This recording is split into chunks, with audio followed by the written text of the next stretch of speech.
Business cannot succeed in a society that fails. This is what Anuaga, the founder chairperson of Thermax, believes. And Thermax is a company that have been built on certain values. Thermax believes in giving back to the society, and Thermax Foundation was established much before when the government came out with CSR policy in 2013-14. By 2013-14, actually, Thermax Foundation was flourishing, and today we are having Sujata, the head of CSR of Thermax, to talk about her journey. And at Thermax Fest, they have got a beautiful station where they are displaying some wonderful products developed by their associate foundation, Akanksha. So we will be talking about that as well as about the Thermax Foundation. Hello ma'am, welcome to Machine Maker. Thank you. See, many companies give back to the society, but when it comes to Thermax, giving back to the society is one of the value which these founders have had from its inception. True. So can you just tell us a small journey of Thermax Foundation till today? Sure. So actually we started from 2007, and that time company was not restricted to just 2%. Our founder Anuaga, as you said, believed that business cannot succeed in a society that fails. And true to that, we first decided to focus only on that area which can give maximum impact. And we decided to go for quality education. We said that if we can bridge the educational inequity in India by only focusing on children who are from municipal schools, and if we can give them a quality education and help them come out of the vicious cycle of poverty, that would be something which would be great. So we decided first to only focus on this, and we said government has the resources, and Mrs. Aga believed that infrastructure and everything is there in abundance with government. What is needed is quality teaching. So we partnered with Akanksha Foundation, who is an NGO partner. So we had a PPP model through which we started running initially 9 of municipal schools. Today, of course, we are running 2 schools in a PPP mode, but we have now also added 3,000 alumni from these schools to whom we mentor, support, and along with Akanksha and I teach to see that some educated role models may not be there in the first generation. So we see that they don't drop from their cycle. So that's the first thing if you ask about the evolution of TF since 2007. But progressively, we also have started working in our factory locations. There we don't necessarily wear the hat like education experts. We identify the needs, and we believe that skill building of the local youth and employment is the next step. So close to 500 plus people we are giving various kinds of welding, fitter, attendant operator chemical plants and similar kind of courses, and placing them along with our NGO partners. So that is another thing. And more recently we have started post-COVID Worker Facilitation Center, which is an extension of our social compact which Thermax Limited believes in. So what we do is outside the factory, and wherever there are many factories, we see that there are migrant workers and unorganized sector workers. We try to give them access to, along with our NGO partner, government schemes, etc. So education is somewhere which is very core in what Thermax Foundation is believing in, and that is where I think you are trying to see that each and every kid who goes out of this Thermax Foundation's initiatives are self-sufficient, independent, so that they not only take care of themselves but they can take care of their future generations also. I think that is the vision you people are putting down, right? Absolutely. How do you believe this vision is making an impact in the ground level? This entire vision only takes care of the people from the underprivileged section. So the students who join our schools are necessarily from the municipal school background. So what happens is once a child is educated, the positive externalities of any good work are beyond just the transaction of education. So it is not as if one child is educated, that's the goal. The entire family and the network around them also get educated. So it becomes a better thing. So that's how it gets rooted to the poor people and the families. So in this station, I think you had now, we were talking about Thermax Foundation. Yes. You also have social impact. I think there is also team members sitting of social impact. Before that, I think we have one of Akanksha Foundation's member is there. Yeah. What's your name?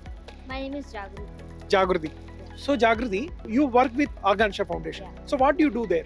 First of all, when I joined Akanksha, I was an art teacher working with 3 schools and then later working with the 1 school which is in Mushi. Currently, my role has been changed to senior associate, which I work for Art for Akanksha and look after all the art products So you can see all the artworks made by the children. These artworks are done in their art classes, but the story behind this remains in the art class itself.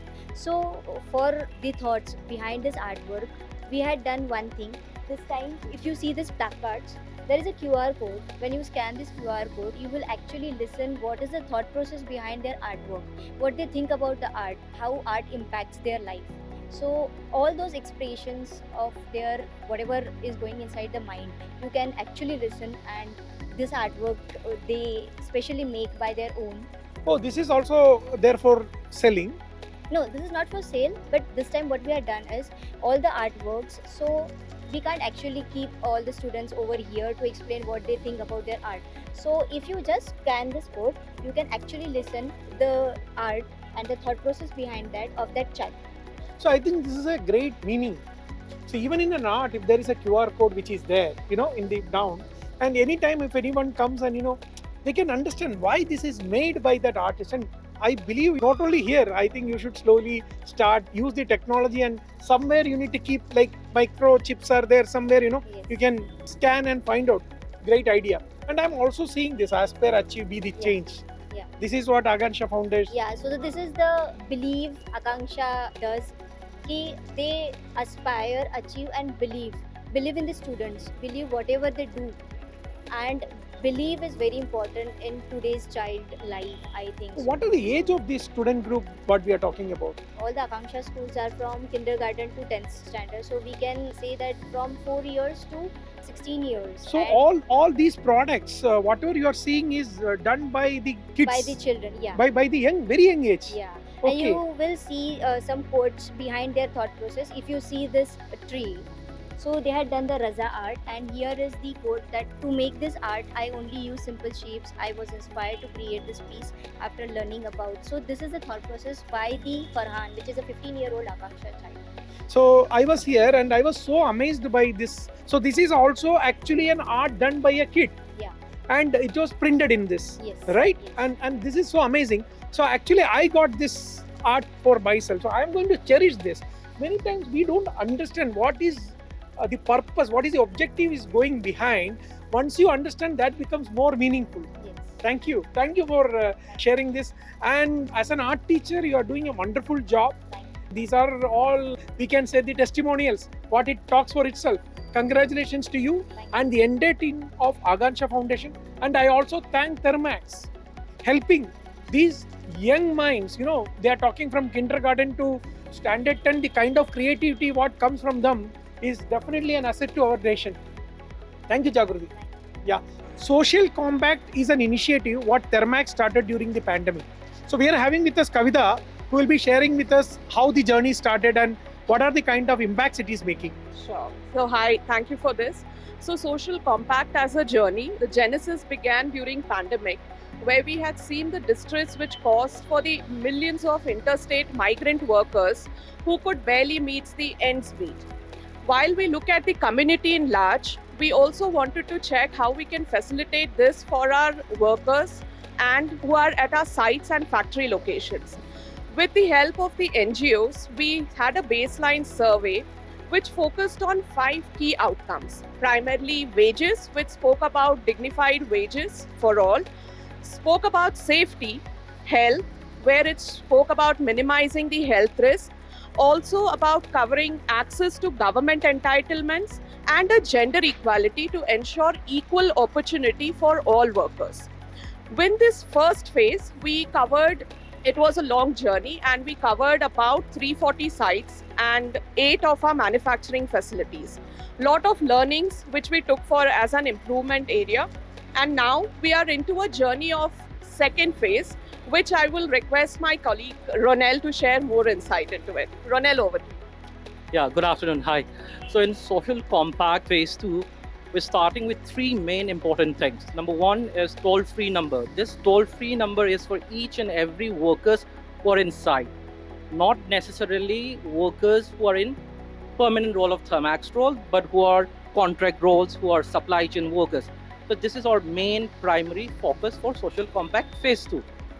And we have started with opening up toll-free number, which is 1800-572-5159. Any worker who has grievances on wages, they can always call this number. Our team will call back and support and redress their issues. Number 2, social security system. We have tie up with Hak Darshak, who is providing all the information, awareness about government social security schemes. Many central government schemes such as Indira Awas Yojana, for example, these schemes are meant for all those contract workers who are below poverty line. And one of the gap that we have seen was that the workers doesn't have the awareness or the documentation. And that is how Social Compact Phase 2 is helping them in terms of providing documentation, in terms of providing awareness, so as they can get the schemes benefit. Indira Awas Yojana, for example, Ayushman Bharat, for example, this is for medical insurance, 5 lakhs for the family, and this is no cost at all. This is how Social Compact Phase 2 is starting. We're starting with the Maharashtra. We have 11 sites in Maharashtra and 1 site in Karnataka, that is in Belgaum. We're starting as a pilot phase and to learn from this phase 2, and we are going to phase out to the entire Pan India, wherein we have around more than 400 sites, approximately 14,000 workers. Yeah, thank you. And Vijay. Yeah, so the motto of Social Compact is upholding fairness and dignity for all. So the second phase is majorly focusing on connect, access and support, wherein we are connecting people, we are giving them an access and we are supporting them for fulfilling their needs, be it for wages, be it for safety, be it for social security schemes. So in a way we are trying to impact their life by helping them through this initiatives. Thank you. It was a very meaningful session for me. Like, we always talk about business, but all this business also contributes to the society. The initiatives what Thermax Foundation is taking, as well as the Social Compact is making in the ground, inspires me also to see beyond our regular life. I am realizing there is a lot to be done. Huh? And this beautiful artwork by children, that itself shows the promising future of our nation. But someone needs to invest on them. Absolutely. That is how Thermax Foundation and Social Impact is making a difference. Thank you for enlightening me as well as all our audience on these amazing things. We should have been missed this if we have not came here. Thank you very much. Thank you. Thank you. Thank you.